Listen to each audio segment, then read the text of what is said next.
Que bom então que podemos estar aqui juntos. Vamos ter mais uma palavra de oração, meus irmãos. Obrigado, Senhor, por tua fidelidade, pelo teu cuidado, pelo teu amor. A tua palavra agora será lida, então que o Senhor tenha liberdade e nos dê um coração ensinável. E que possamos sair daqui edificados com essa palavra que é viva e que é a verdade. Assim oramos em nome de Cristo. Amém. Amém, irmãos? Então, nós temos feito essa escala aí de homens na nossa igreja para trazer o devocional e temos andado por Gênesis. Então, abra sua Bíblia ali em Gênesis, o capítulo é o capítulo de número 28. Então, Gênesis 28. E vamos ler juntos. É necessário que a gente faça essa leitura, tá? De Gênesis 28. Então, atenção redobrada aí, abra sua Bíblia. Apesar de ter aqui geralmente a projeção, mas prefira ler na sua Bíblia, tá? Então vamos juntos ali, Gênesis 28, diz assim a palavra do nosso Deus. Isaque chamou a Jacó e dando-lhe a sua bênção, lhe ordenou dizendo: não tomarás esposa dentre as filhas de Canaã. Levanta-te, vai a Padã-Arã, a casa de Betuel, pai de tua mãe, e toma lá por esposa uma das filhas de Labão, irmão de tua mãe. Deus Todo-Poderoso te abençoe e te faça fecundo e te multiplique para que venhas a ser uma multidão de povos e te dê a bênção de Abraão, a ti e a tua descendência contigo, para que possuas a terra de tuas peregrinações, concedida por Deus a Abraão. Assim despediu Isaque a Jacó, que se foi a Padã-Arã, a casa de Labão, filho de Betuel, o arameu, irmão de Rebeca, mãe de Jacó e de Esaú.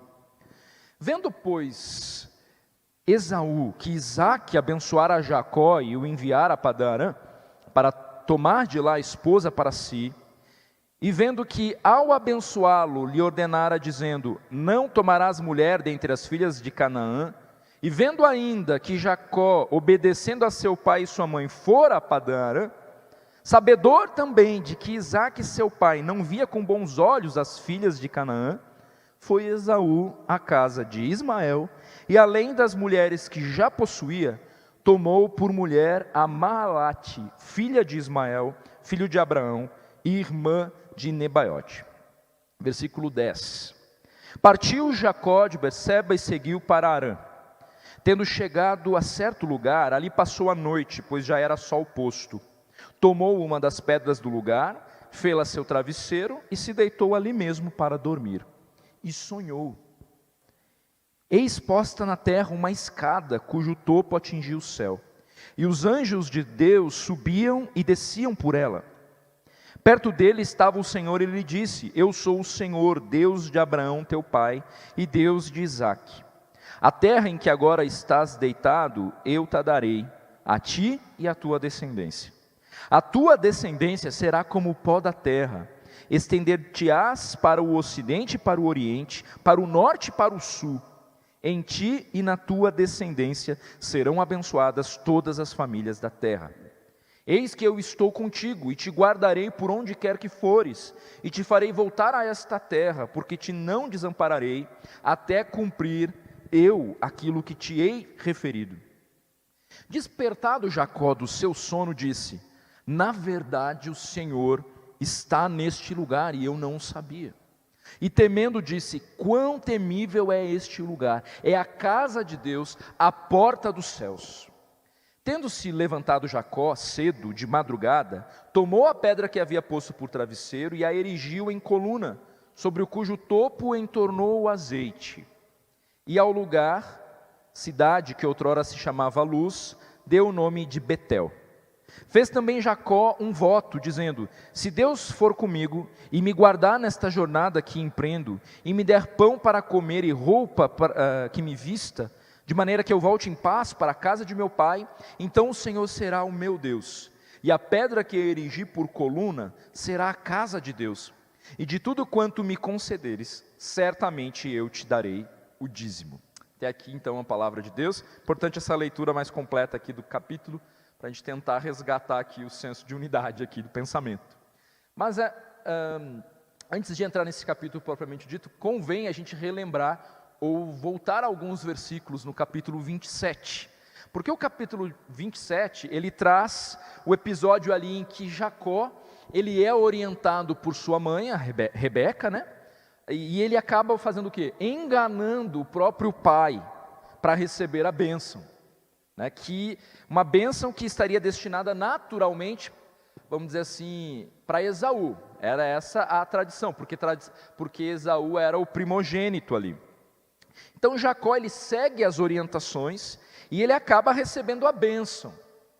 Com isso então, Esaú, o irmão mais velho, ele passa a odiar Jacó e ele planeja matar o próprio irmão ali. É assim que ele se consola, inclusive. Assim, ó, espera para ver o que vai acontecer contigo. Aconteceu isso, mas espera para ver, né? Então o mal, ele adentra aqui a família escolhida, né? A família com qual Deus faz uma aliança, a família de Abraão, né? E a família destinada a receber a bênção prometida por Deus. E esse mal, ele fica destacado aqui, porque essa bênção patriarcal aqui, ela é obtida não por meio da fé. Porque se a gente for ver também, embora tradicionalmente cabia a bênção, vamos dizer assim, sobre o primogênito, mas Deus já havia dito, né, predito, que o maior serviria o menor, né? Só que essa bênção aqui, há um jeitinho, né? Então, essa bênção patriarcal, ela não vem movida por fé, mas por meio de um engano. E um engano que racha a família, acaba destruindo a família, né? Potencial do pecado aí. Rebeca, ao saber das intenções de Esaú, seu filho, ela avisa Jacó e orienta a ir para a casa de Labão, que é o seu irmão. Vai para a casa do teu tio, ali no versículo 43 do capítulo 27. Então Rebeca, com a sua personalidade um tanto quanto persuasiva, né, era uma mulher que não dormia no ponto, ela acaba convencendo a Isaac, o seu marido, de que Jacó ele deveria sair de casa.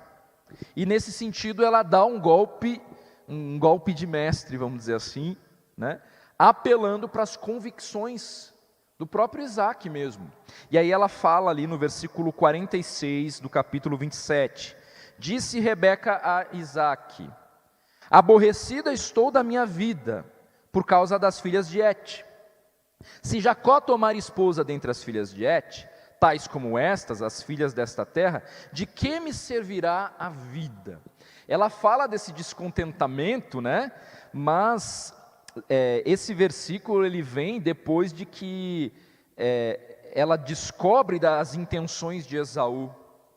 E meio que para preservar o seu filhinho querido, ela se apega a uma preocupação que era uma preocupação legítima no coração de Isaac, talvez até mesmo no dela, mas ela usa-se dessa estratégia aqui. Rebeca, então, ela age de forma persuasiva ali, de modo que Isaac ele acaba ordenando que Jacó vá buscar esposa entre as filhas de Labão, como nós lemos no texto de hoje.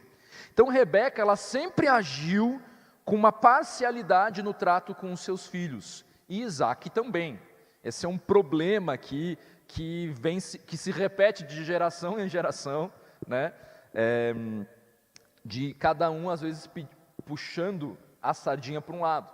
Nós como cristãos temos que orar muito para que Deus nos dê um coração capaz de instruir os nossos filhos com amor, com cuidado, mas é uma área que também está contaminada, foi contaminada pelo pecado, né?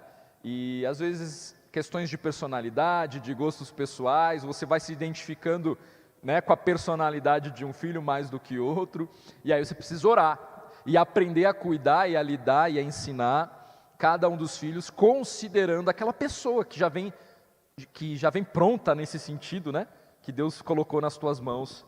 E você que tem mais de um filho, então, tem que saber aí as preciosidades que Deus colocou, lutando contra a própria carne aqui. Mas tudo indica, né, que Isaac e Rebeca, eles acabaram falhando nessa missão, né, Pelo que a gente conhece da história, as consequências foram graves, mas não de baixo, mas Deus não perdeu o controle dessa situação, né? A história ela vai sendo forjada e formada, apesar de nós, né? Apesar de Isaac, apesar de Rebeca, apesar de Jacó, apesar de Esaú, né? O Senhor ele tem um propósito soberano que se cumpre sobre a vida de todos aqui.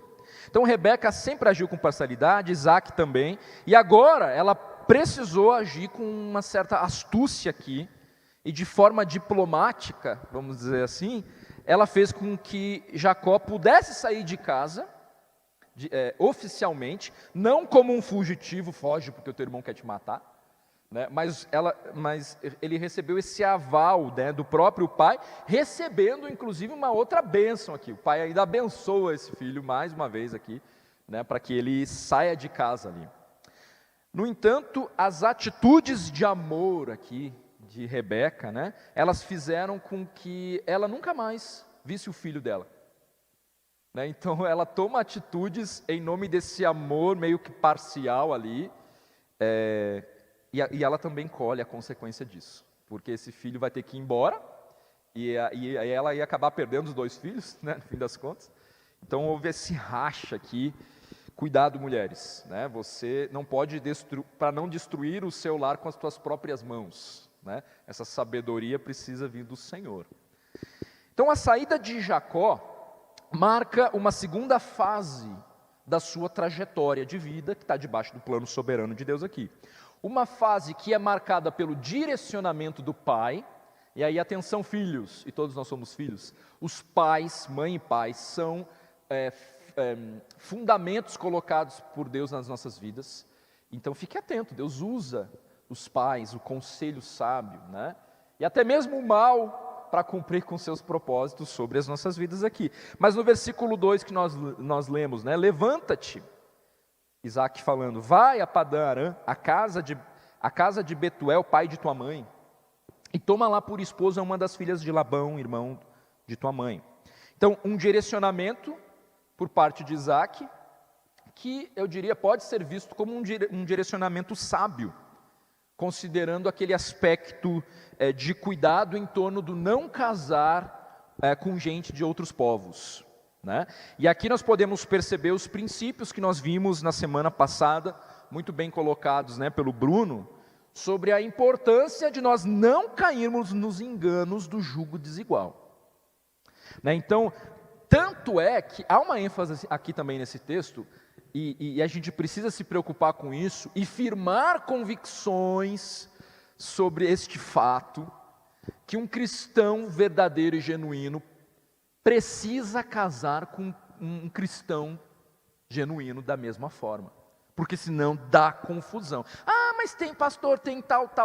Exceções, fruto de pura misericórdia, e nós não organizamos as nossas vidas com base nas exceções. Nós temos que basear a nossa vida na palavra de Deus aqui. E há essa ênfase, tanto que Esaú, vendo aqui que Isaac foi abençoado, e que Jacó não via com bons olhos as filhas de Canaã, o que ele faz? Ele vai até a casa de Ismael, né, filho de Abraão, e ele toma uma outra mulher, uma terceira mulher aqui para ele, né? A Maalate ali, filha de Ismael, no versículo 9 a gente vê isso. Então Esaú, ele observava e ele tentava com a sua própria força resolver o irremediável. A casa caiu para Esaú e agora ele está desesperado, ele está já aflito, ele está chorando, ele vai ainda chorar muito ainda, tentando consertar as coisas, tentando pegar um pontinho de bênção, e quando ele faz isso, o pai dele ainda dá uma anti-bênção, de certa forma, para ele, né? É curioso o que acontece aqui na vida desse homem. Então, apesar dessa escolha que ele faz agora então por uma mulher que pertencia aos descendentes de Abraão, esse não era o caminho, esse não era bem o caminho de volta à bênção. Não tinha mais como resgatar aquilo que já tinha se perdido. Há consequências para os nossos pecados, né? É claro que nós estamos diante de um Deus justo, de um Deus com a sua infinita misericórdia, que nos pega nos braços e de fato nos perdoa, nos concede perdão, mas a consequência ela continua. Essa semana eu vi um vídeo, não sei se ele é real, se ele é fake, de uma mulher que está numa cadeira, acho que ela foi sentenciada à morte. E aí eles perguntam, você quer, quais são as tuas últimas palavras? E aí a mulher começa a cantar aquela Amazing Grace, né? Aí ela começa a cantar essa música. É muito emocionante o vídeo, né? Mas assim, não sei se ele é verdadeiro, mas de qualquer forma, serve para ilustrar de que aquela mulher pode realmente ter tido um encontro maravilhoso com essa graça, mas a consequência do pecado, ela sofreu, né? Então o Senhor, Ele não trata de forma leviana os nossos pecados. Que Deus tenha misericórdia da minha vida, das nossas vidas. E que bom ser também corrigido, né? O pai corrige os seus filhos. Então as motivações aqui de Esaú na tentativa de receber a aprovação do pai, na tentativa ali de lidar com as consequências das suas escolhas pecaminosas, elas se pautavam na superficialidade dos seus próprios desejos aqui, e não em um arrependimento, talvez genuíno, fruto da consciência dos seus pecados ali diante de Deus. Então, o que tudo indica, Esaú, ele não percebia a gravidade do seu estilo de vida leviano e irreverente diante de um Deus santo e justo. Aí a importância de nós crescermos no entendimento de quem Deus é e quem nós somos. E isso tende a nos conduzir a uma vida de temor cada vez maior. Então, Jacó, ele parte aqui em fuga, de certa forma, né? Ele está consciente das intenções do seu irmão, ele tem o aval oficial do pai dele, mas ele sabe no íntimo dele o que está acontecendo ali, ele está fugindo, né? Mas esse homem, ele também é um exemplo da intervenção soberana de Deus. Deus garante o cumprimento das bênçãos que ele tinha estabelecido sobre Abraão ali, através da vida desse homem não merecedor, desse homem indigno. Inclusive o texto revela, né, que logo ele iria receber e se deparar com o Deus Todo-Poderoso, ainda que em forma de sonho ali, ainda que por meio de um sonho. Um homem indigno e merecedor dessa visita do Senhor aí. Então, ainda que em sonho, Jacó dorme e tem um sonho ali no versículo 12, né? Ao despertar no versículo 16, ele tem uma postura que eu vejo como uma postura de temor, refletindo uma consciência da grandiosidade de Deus. No mínimo, uma consciência dessa grandiosidade. Versículo 16. Despertando Jacó do seu sono, ele disse: na verdade, o Senhor está neste lugar e eu não sabia. E temendo disse: quão temível é este lugar! É a casa de Deus, a porta dos céus. O despertamento espiritual de Jacó, ele se dará de forma progressiva. Esse não é o momento em que ocorre uma grande mudança, talvez, na vida dele, mas eu olho com bons olhos para o que está acontecendo aqui nesse momento, né? Porque nós sabemos que lá em Gênesis 32, aí Jacó terá o seu nome mudado para Israel, e uma experiência então marcante, profunda com Deus, acontece ali em Gênesis 32, né? Deus de fato tinha o propósito de transformar, né? E tinha um propósito estabelecido para a vida de Jacó, por amor ao seu próprio nome, então ele cumpre com esse propósito. Mas aqui eu diria que já está acontecendo um mover, um primeiro passo aqui, né? Jacó lhe dá os seus primeiros passos, por assim dizer, no reconhecimento sobre a grandeza de Deus. Isso em virtude da soberania, da graça e da misericórdia de Deus sobre a vida dele. É Deus quem abre, né, esse entendimento, conduz ele a ter esse temor aqui. Então, isso tudo fruto da graça e da misericórdia. Porque esse homem, ele já provou para nós, né? Jacó, ele não era merecedor, ele mentiu para o próprio pai, mentiu para o irmão, enganou o irmão, na verdade. Ele age como um covarde também agora, meio que fugindo aqui, né? Ou seja, em si mesmo, Jacó, ele não tinha nada que o fizesse ser merecedor de bênção alguma. Inclusive, nesse episódio, Jacó está evidenciando uma espécie de crise, um momento de crise aqui, fruto das suas escolhas pecaminosas. Então, pensando no contexto em que ele está vivenciando, e na minha própria vida aqui nesse devocional, eu pensei e faço a pergunta para todos nós. Você já parou para pensar que a maioria das crises em que você enfrenta aí, nessa vida, ela é fruto de escolhas pecaminosas? Das tuas próprias escolhas, da falta de perspectiva sobre quem Deus é? Então Jacó, ele havia mentido para o pai, duvidando do propósito do Senhor, então ele enganou o seu irmão, e ele estava então na prática, fugindo para salvar a sua vida aqui. Deus, em sua infinita misericórdia e bondade, o escolheu, o abençoou e se revelou a ele. Deus é quem saiu ao encontro dele. Deus é quem tomou a iniciativa e ele se revelou então a Jacó em Betel. E qualquer semelhança com o que Deus fez com cada um de nós não é mera coincidência, né? Nós lemos em Efésios um texto tão rico e tão consolador para nós. E nós lemos assim em Efésios 2, 1 a 5. Ele vos deu vida, estando vós mortos nos vossos delitos e pecados, nos quais andastes outrora, segundo o curso deste mundo, segundo o príncipe da potestade do ar, do espírito que agora atua nos filhos da desobediência, entre os quais também todos nós andamos outrora, segundo as inclinações da nossa carne, fazendo a vontade da carne e dos pensamentos. E éramos por natureza filhos da ira, como também os demais. Mas Deus, talvez aqui uma das frases mais lindas da Bíblia, mas Deus, sendo rico em misericórdia, por causa do grande amor com que nos amou, estando nós mortos em nossos delitos, nos deu vida juntamente com Cristo. Pela graça sois salvos.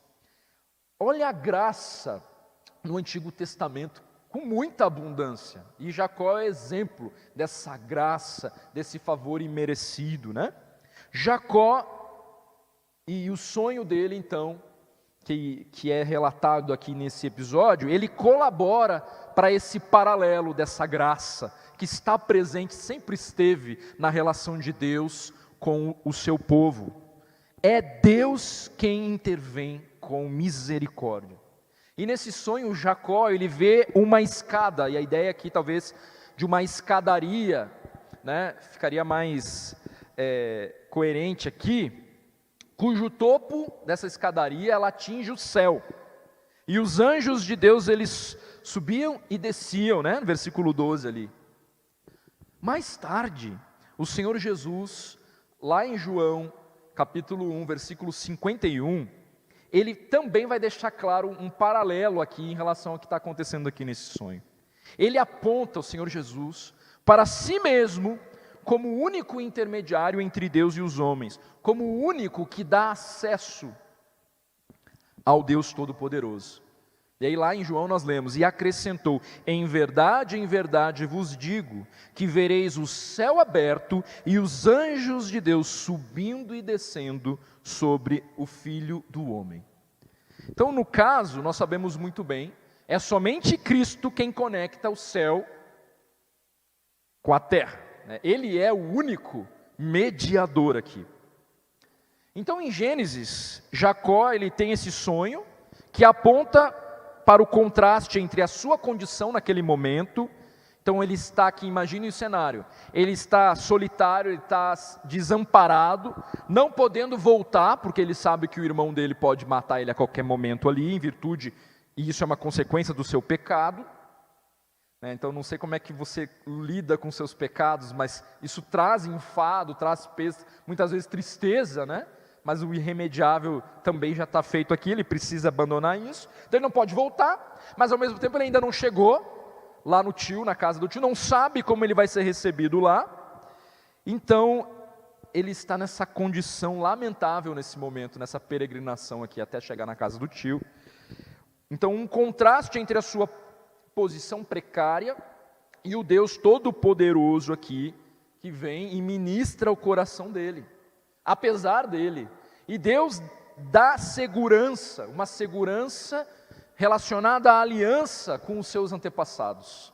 É o que garante então para ele uma herança territorial e também segurança.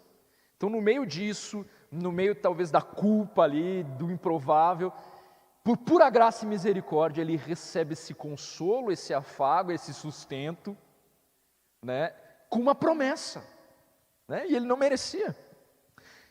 Em Cristo, em quem a promessa se cumpre, essa promessa estabelecida para Abraão e que vai seguindo de geração em geração, e Deus guardando um remanescente e tudo mais, em Cristo, essa promessa se cumpre. E aí no versículo 14 nós lemos: em ti e na tua descendência serão abençoadas todas as famílias da terra. No versículo 14. Em Cristo, então, nós também podemos experimentar o que Jacó experimentou, né? Dessa segurança, dessa provisão aqui. A nossa condição caída é de fato precária.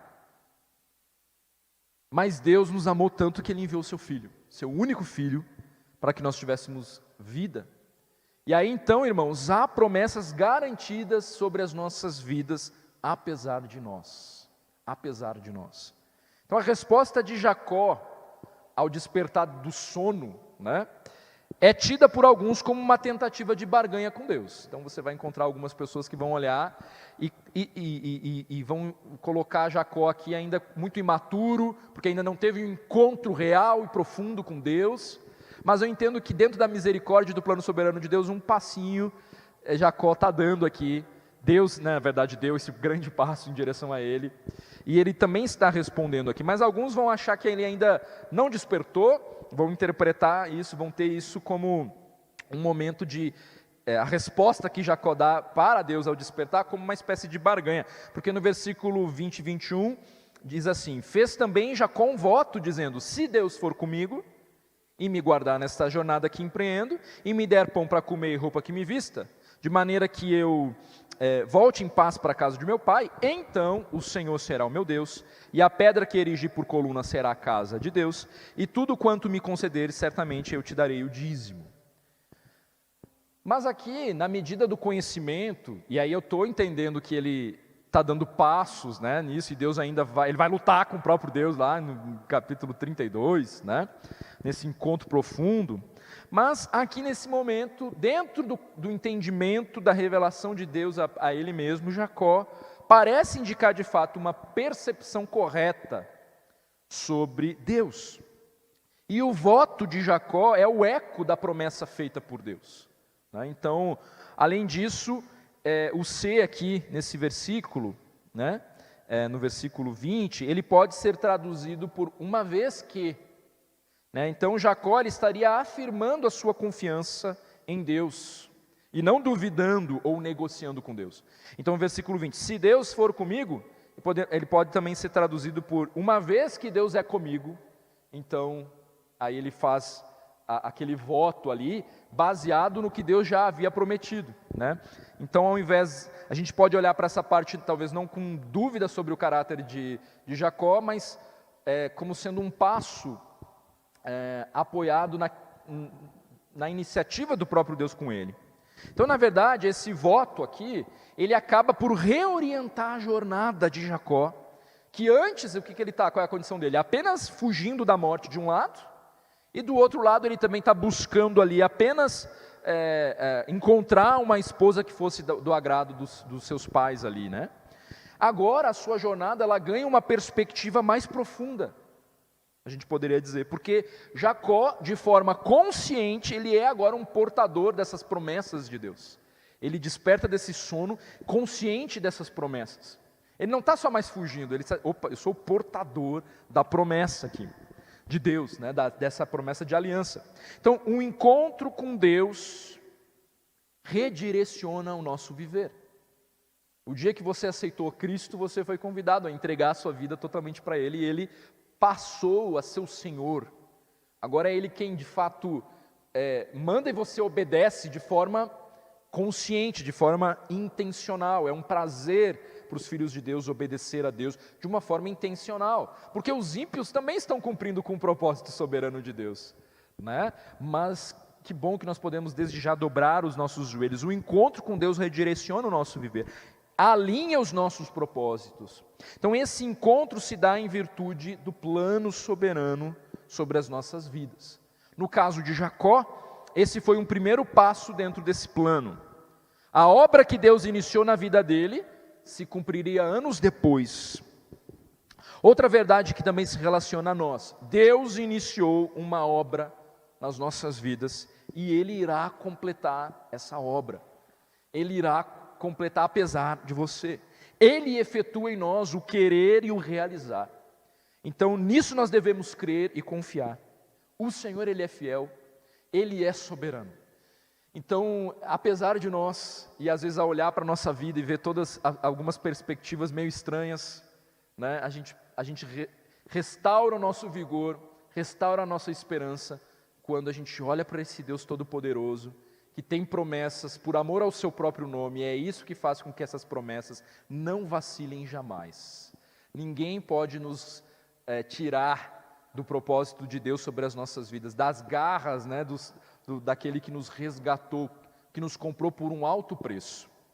Agora, é claro, você, apesar de salvo, pode ter uma postura muito miserável nessa vida, mas não precisa ser assim. Você e eu podemos desfrutar desde já de uma vida abundante na presença do nosso Deus. Mas, então precisa tomar posturas de arrependimento, de mudança. Que o Senhor nos ajude a confiar nele, no seu cuidado, na sua provisão, no seu sustento. Vamos orar mais uma vez? Bondoso Deus, eu te agradeço por tua misericórdia. Obrigado pela tua palavra, obrigado porque nós não somos merecedores de tanto amor e de tanta graça sobre nós. Nós somos imundos, sujos, pecadores, mas o Senhor nos comprou por um alto preço, nos purificou das nossas iniquidades, e nós somos hoje muito gratos ao Senhor, por tudo que o Senhor já fez por nós, por tudo que o Senhor ainda há de fazer nas nossas vidas. Nós queremos responder ao Senhor em obediência. Por favor, Deus, nos livre da obstinação de coração, da dureza de coração. Nos faça realmente temer o Teu nome e nos posicionarmos para viver uma vida santa, justa, que Te agrada. E nisso nós reconhecemos, precisamos do Senhor, precisamos da Tua graça. Ó Deus, nos dá um coração maleável, ensinável. Por favor, Deus, perdoa os nossos pecados e nos ajude a resplandecer neste mundo de trevas. Precisamos de Ti, Senhor, precisamos de Ti. Tem misericórdia da minha vida, tem misericórdia desta igreja. Em nome de Cristo que nós oramos. Amém.